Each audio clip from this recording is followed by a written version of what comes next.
Thing that is of note, most of you probably weren't here when my wife Kim and I were members at College Hill back in the mid-'80s for a while before we took a career turn elsewhere. As Stephen mentioned, I work for Christian Relief Fund. Let me quickly give you a little bit of background of what Christian Relief Fund is, what it does, where it came from. It started in 1971 when a panhandle preacher named Baxter Lowe took a trip to India, made a promise to one of the local preachers there to help his kids, the preacher's kids. Came back to the U.S., series of events, the preacher died. Now Baxter says, I'm committed to helping this preacher's kids. And so 3 children has now grown into over 9,300 sponsored children in 16 different countries. We're active in about 20 different countries. We feed and take care of a lot more children than that, but 9,300 is the official sponsored count. We also drill water. We have a clean water program in Kenya and Haiti. We have 2 of our own rigs in Kenya, and then we lease a rig in Haiti. And between the 3, we drill about 3 wells a week with a better than 96% accuracy rate, so that's pretty good. And the third leg of our stool is disaster response, disaster relief. And that's where your contributions have come in, and that's where I'm going to take us tonight. You're here about, I want to get this first. Our children, we want them, we're all about children. We want them to grow up like Jesus did, the model in Luke 2:52. Jesus grew in wisdom and stature and favor with God and man. We want them to be smart. We want them to go to school. So sponsorship helps pay for the school. We want them to grow in stature. We want them to be healthy, physically strong, so we make sure they have enough food and medical care. We want them to grow in favor with God, so we teach them about God. They learn about God. They're required to go to Bible classes regularly, and many of them are going to Christian schools anyway. And we want them to go and grow in favor with man. Just learn how to get along with each other, with others that are different than them, and how to be a contributing member to society. But you're here to hear about what we did in Ukraine, and you may wonder, why Ukraine and why now? And those are very valid questions. We did have a program in Ukraine until the war. We had about 66 sponsored children in Kyiv and Odessa, but when the war broke out, for some reason, we still do not know, we lost complete contact with our director. She had been with us for more than 10 years and was fairly good at communication, but when the war started, she was just not to be found. We've even gone so far as to send people to her apartment, try to contact her children. She's just not wanting to be reached. And there may be many reasons for that. But when the war broke out, a lot of people who are our sponsors and donors trust us with their funds, and they wanted to continue sponsoring and giving, making donations to the work that was in Ukraine. So we had that money coming in, and well, we didn't have the kids to be able to send it to, so we needed to find a better way to use the funds that our donors had entrusted to us. So that was really the key reason I went to Ukraine back in February until early March. There for about 3 weeks. And I went with one fellow Amarillan who had gone several times before. He's a friend of our board member, goes to church with the board member. The board member introduced him to me, and we had helped him already with several activities there. During the winter, we helped provide firewood, food, some winter clothing, and some Bibles as well. And some people have asked me, well, were you afraid? Were you worried about what you were going to be doing? And I'll be honest with you. When I was first considering going, I prayed, and I received an immediate answer. My mind was directed to 2 Timothy 1:7. I did not give you a spirit of timidity, but a spirit of power, love, and discipline. And from then on, I had a complete peace about what I was doing and where I was going. However, while there, I've gone on a number of trips, but never have I been on a trip where I had to daily, or regularly, more than daily, check where the missiles were being launched, where the battle was going on, and where air raid sirens were going off throughout the country. And yes, there is an app for that. We entered from the northern area, crossed into Poland, and I say that because that's kind of where a lot of the war came in from outside into Ukraine. It came up from Belarus and down, and we were on that same path, headed into the country, and probably the Russians came in on very much these same roads and other side roads from the northern border down into Kyiv. It's about a 4-hour drive for us through snow, ice. This is a common scene right here. These little things called hedgehogs, and those are placed in the streets to deter tanks. They actually get up into the tracks and mess them up.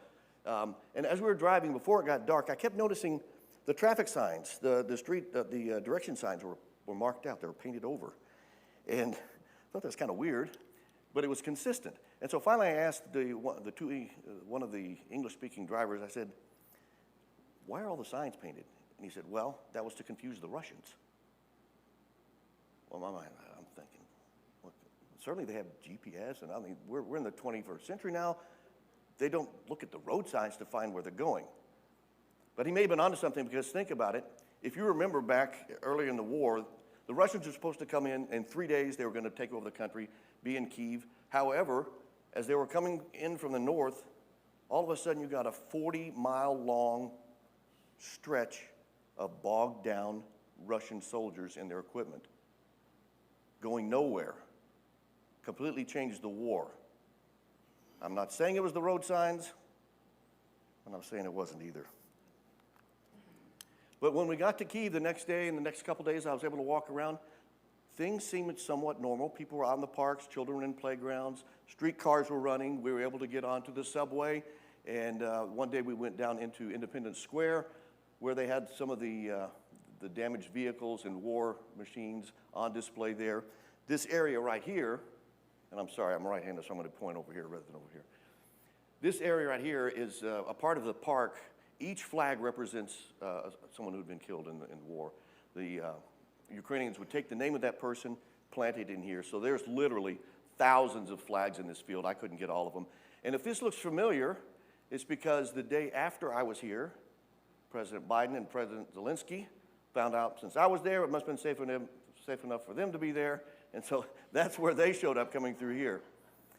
This wall right here goes for an entire block, if you have to keep going out here. And it represents soldiers who have died so far in the conflicts, going back to 2014, but currently as well. So what do we do? The first 4 days we were in Kyiv, in this rather inauspicious-looking place. This is actually a church building in a deserted industrial park.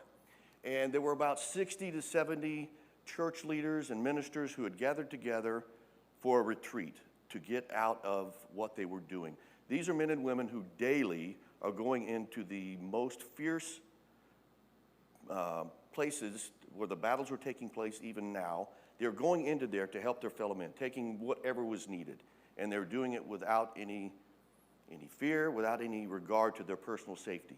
So they needed a break. So this was a chance for them to get away for a 4-day retreat, rejuvenate, be able to be with each other, feed off of each other, get rejuvenated and refreshed. There was also much worship time that went on there, and the entire thing ended with a very meaningful communion with each other before we broke up. But what Jens and I, the other man from Amarillo, what we were there for, not only for that, was to meet nightly with these ministers and church leaders from around the country in these roundtables. And our purpose there was to hear what they were doing, where they were doing it, and what they needed to get their jobs done. The stories are too many, but I will just throw out a couple of stories. Victor, this man here, he serves in the Zaporizhia area, and that is in a Russian-controlled area right now. And he's able to not only take in food and clothing and water, things like that, to the people. He's also he's been able to minister to the Ukrainian soldiers who are there fighting. And they ask him, "Why do you keep doing this?" And he says, "Well, it's on my heart to do that." And they said, "Well, we're going to listen to you because you keep coming in the rain, you keep coming in the snow, you keep coming in the cold. You must have something very important to tell us." Constantine over here, this man, He continues to go into Bakhmut, where if you're following the news these days, this is where the most fierce battles are taking place. He's going into there to help his fellow Ukrainians. And he's been asked, are you crazy? His response is, no, I'm a Christian, which very much echoes Paul in 1 Corinthians 5:13, where he says, if I'm crazy, it's to bring glory to God. And I saw that there. I did have a chance while I was in Kyiv to go to the Vinogradar Church, and I met with their church leaders. This is, let me go back, I'm sorry. This is Sergey, the pulpit minister. This was Sasha, he was our interpreter. This is Victor, he's at the Obolon congregation there. This is Dmitry, and yours truly. A little story about Dmitry. If the name of the church did not sound familiar to you, or if it did sound familiar, it's because that's where Jim and Marina have been. And after a trip I made to Romania last year, I was sitting right here, very soon after getting there. A woman sat down on the bench next to me, and I noticed she had a little Ukrainian flag, and we struck up a conversation, and lo and behold, she's a Ukrainian. And she told me about this church, and she told me specifically, when she found out I was with Christian Relief Fund, and we love to do stuff for children, she told me about Dmitry, and the work that he had been doing, and the work that he hoped to be able to continue to do. She also told me about some needs that were there at the church, and we were able to help. CRF was able to help by providing some backup power and backup heating that was necessary last year when the power was very much in fluctuation there. But I did have a chance to talk to Dima about what they were doing or what they were not able to do. But they did, before the war, they had a children's program where they served about 140 children in an orphanage. These are true orphans, and there are also some disabled children that are there. His program was the only outside program that is able to get in to serve these children. And instead of going weekly, they were having to go at the most once a month. And I asked him, well, what's the problem? He said, well, we have a team, but we have no resources. So I'm happy to say that after some going back and forth with our bank and getting some information from him, doing some translation, CRF is now able to commit to helping him get that program back to the pre-war status, where he and his team will be able to go to minister to these children on a weekly basis. And we'll send our first wire next week.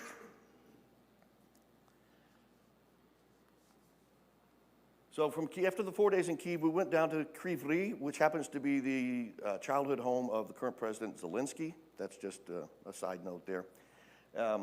Bring it a little bit closer, we were going to specifically this village called Novovoskreskinsky. I cannot say that slower. I can barely say it fast. To give you kind of an idea where this is, of course, Kyiv is up here. We came down. This area over here, you've heard of Nikopol. Over here is Zaporizhia, and this region is the Donetsk region. And if we go a little bit farther off the map, that's where the Bakhmut is, and the fierce fighting is going right now. So as we headed into the small village of Novovoskreskinsky, the first thing we hit was this checkpoint. You notice that it's obviously been in battle. And if you know anything about, if you've been following anything about the war, this is in the Kherson region. Kherson was under Russian control from February of last year to November of last year. It was big news when the Ukrainians pushed the Russians out. It was big news, big international news. But obviously there was a lot of activity that went there. And the guards, the checkpoint guards, had a blessing for us, and that's the only way I can take it was that after they heard what we were doing, where we were going, why we were doing it, they said, "You're the best. May God keep you and let us through." But they did want a picture in front of this. This is actually a famous Kherson watermelon.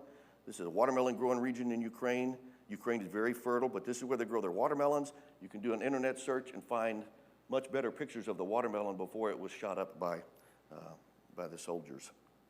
As we got closer down in towards the village, the scenery changed. and it got rougher and rougher. The power lines, you can see the power lines are down. These are not just wooden poles that are snapped. These are cement poles, which are common in Eastern Europe.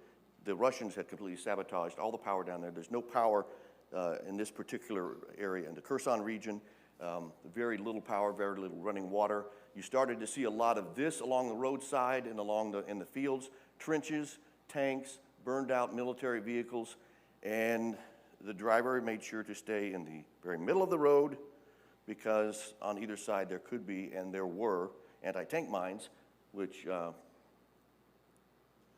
sorry, this is evidence of what happened there. Trench warfare, you think of World War I.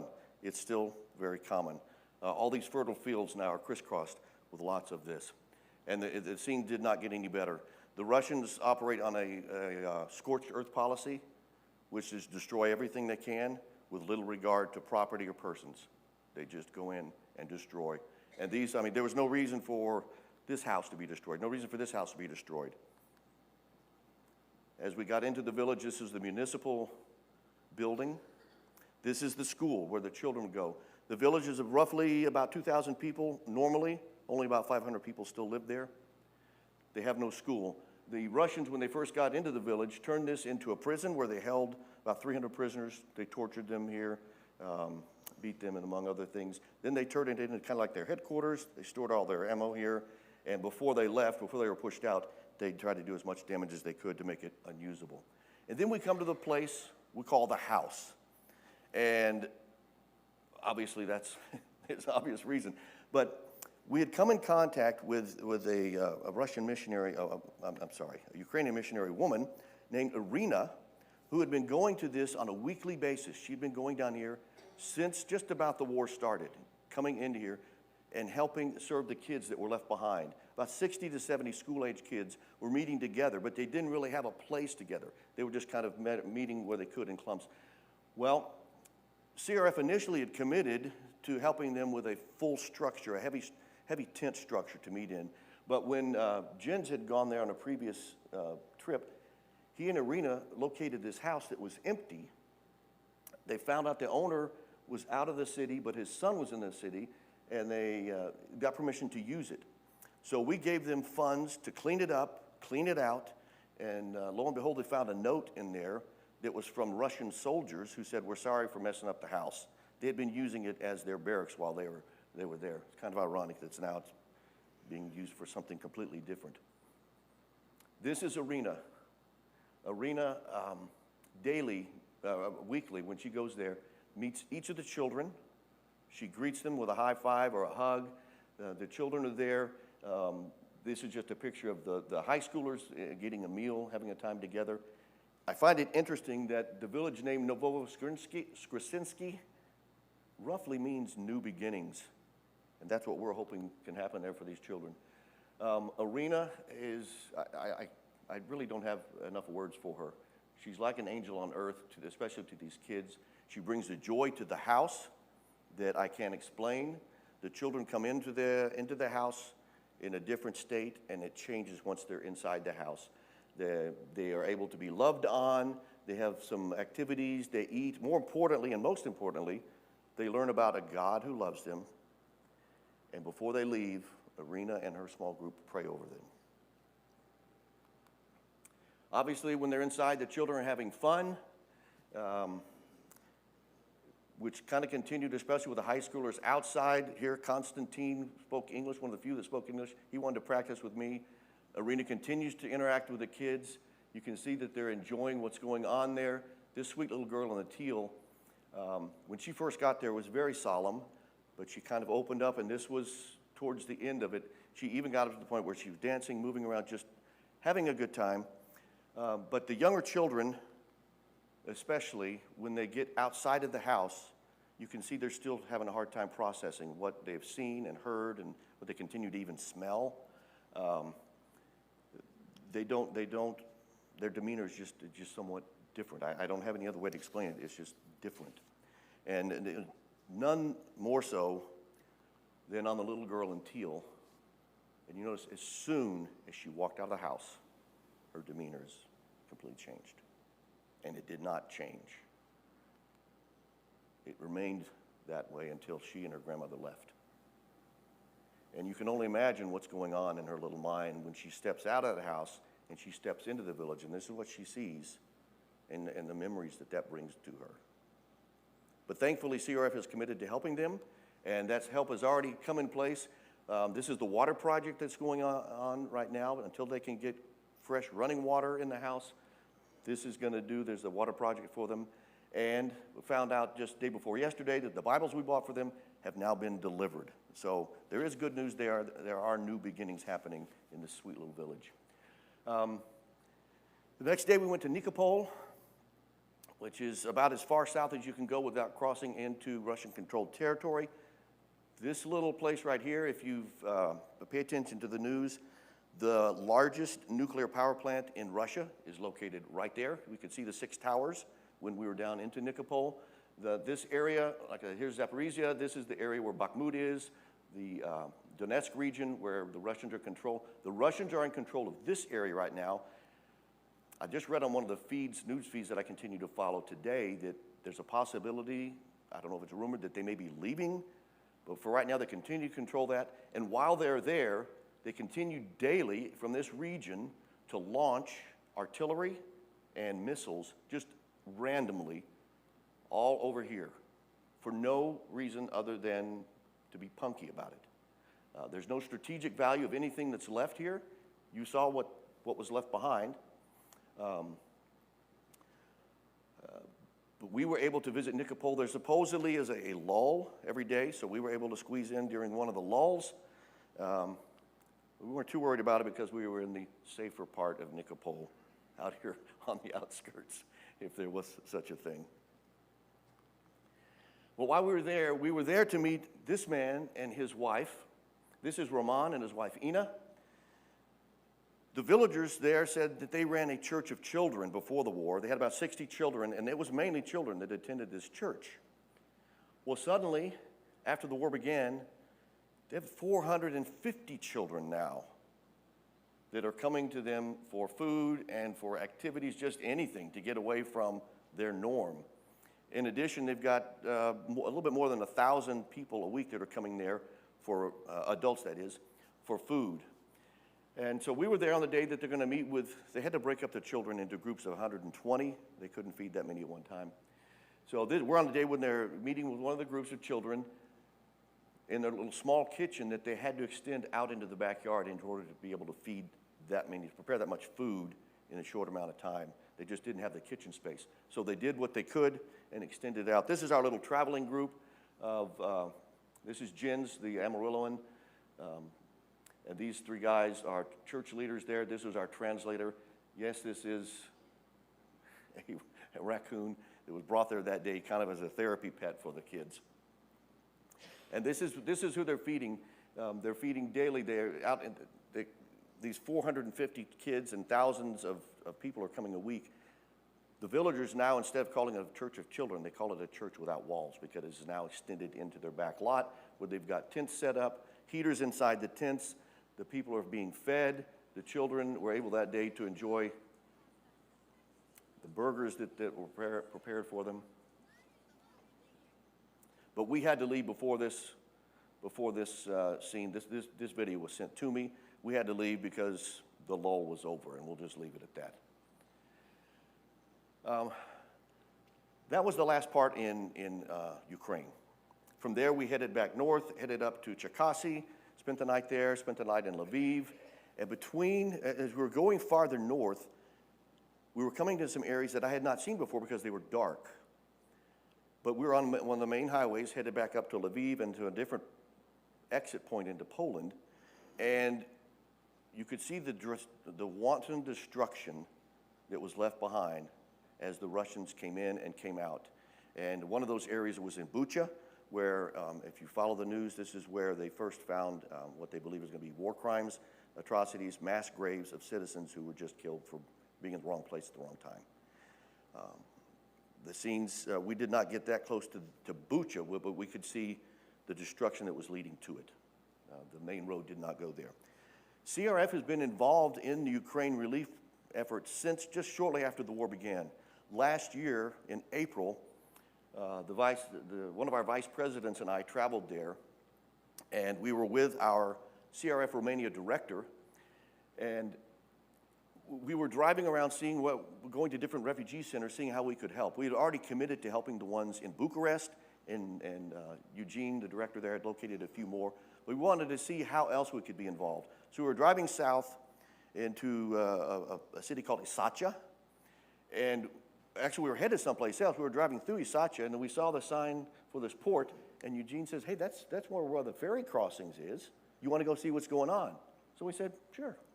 So we turned the car around, went there, and we just noticed there's like a tent city of all these organizations that were there trying to help. Really, it's almost like mass confusion. But this is the point where thousands of Ukrainians are leaving the country, and this is one of the major ports in the south that this was happening at. And so we said, we just saw somebody with a vest and said, hey, is there anything we can do? And they said, well, yeah, go get a vest. So we got volunteer vests, and we spent a couple of days there just helping the refugees get across, helping them process in to figure out what they needed to do. Do they need housing? Do they need transportation? Do they need to go to another country? Do they need food, medical care, pet care, whatever? It was all being taken care of here. And they let us put up a sign. In fact, we set up a little booth there. After Bobby and I left, our vice president, Eugene and his wife continued to go there, set up a booth, gave away toiletries, some basic snack kind of stuff, and Bibles. And this was one of the first things the Ukrainian refugees saw when they crossed into Ukraine. Well, since then, this was last year, since then we've kind of moved the efforts up north. This is where more of the Ukrainian refugees are starting to come across, or still coming across, into a place called Baia. And this is a convention center that the owner has given to this man right here, Vasile, who is our contact in Baia. And he's letting him use this to house about 70 children who have been sent there. Some of them are orphans. Some of them, the parents have sent them out. And they live there. They go to school there. They do everything there. It's a conference center. So they're able to do all those activities there. They have several Ukrainian teachers that have come to be there. They've got some Ukrainian cooks there, so they have Ukrainian food. And CRF is involved here by help to pay for the food for these 70 kids. There's actually about 450 kids being served in this area, but 70 of them live in this house. And we're visiting with one of the families here that CRF has helped with food. And we also help a very small refugee center in the border city of Sighet, which is just women and children that are living there right now. This is our CRF Romania team. This is Laurentu. He handles the Romania program, where we have 3 orphanages there, and he also has an outreach for high schoolers. But this is Eugene. Eugene he's been with us for about 20 years. He left about 3 years ago, married a girl from Alabama. They came back just before the war started, and we put him in charge of our efforts there. He's doing a great job. He's getting the goodwill of a lot of the officials in the area. And in fact, when he goes up to that northern area, if he's got a large supply of goods that he needs to deliver, the local fire department is there to use their resources and their equipment to help him make sure that gets delivered. Wow, that was a lot. Regarding what College Hill has been able to help us with, this is mainly where the funds that you've helped us with already are going to help the refugees that are in Ukraine, that are in Romania, the Ukrainian refugees there. There are a number of them there, and we are committed to continue to help them until the war, at least until the war is over. So that is a responsibility that we're taking on, and Eugene is going to head that program for us. How can you help? How can you continue to help? Obviously, Stephen already alluded to it, prayer. We can pray. We obviously need donations. The website is right there. You can go online. It has a mail-in address if you'd like to mail in. But this church has already been able to help us, and we are very thankful for that. We say thank you, we say spasiba, or more correctly, dakuyu, which is Ukrainian. You hear both of those languages there.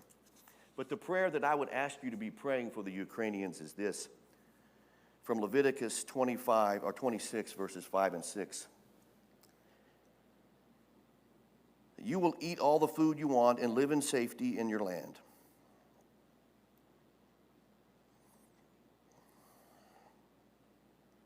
I will grant peace in the land, and you will lie down, and no one will make you afraid. I will remove wild beasts from the land, and the sword will not pass through your country. You know, you may not be able to you may not want to go into a war zone. You may not even want to go to Tanzania. Maybe God is calling you to do something different.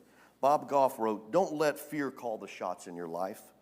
Fail trying, don't fail watching. If we only do what we're familiar with, we might miss what we've been made for. Don't get so comfortable where you are that you miss where God wants to take you." God may not be taking you to Ukraine. He may not be taking you to Tanzania. He may be taking you across the street or across the hall to your workmate or across the room to your mate or your child. But God is taking you somewhere. He wants you to go somewhere. I just ask you to be open for that. Be aware of that, because God is asking you to join his team. Okay, so we've gone through Ukraine, and you can see the entire country is in a state of war. It's under martial law. War is more evident in some parts of the country than others.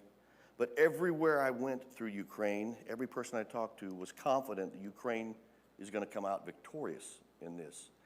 And as I talked to more and more people, I had a chance to ask them the same question: how's it going to end? And it was put very succinctly to me by a young mother who spoke very good English.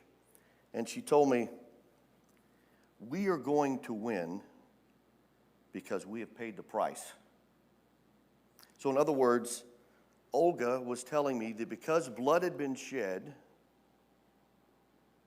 the victory was going to be theirs. The price had been paid. The victory was going to be theirs. And as I pondered that more, I thought, that could very well be put to us. Consider the same thing on a much different scale. We are victors. The victory is ours. Blood has been shed. The price has been paid. We are victorious. 1 Corinthians 15, I declare to you, brothers and sisters, that flesh and blood cannot inherit the kingdom of God, nor does the perishable inherit the imperishable. For the trumpet will sound, the dead will be raised imperishable, and we will be changed. Then the saying that is written will come true: death has been swallowed up in victory. Where, O death, is your victory? Where, O death, is your sting? Thanks be to God, he gives us the victory through our Lord Jesus Christ. Have you claimed that victory? The price has been paid. If you haven't claimed it, why not? Don't delay. The blood has been shed for you. Thank you.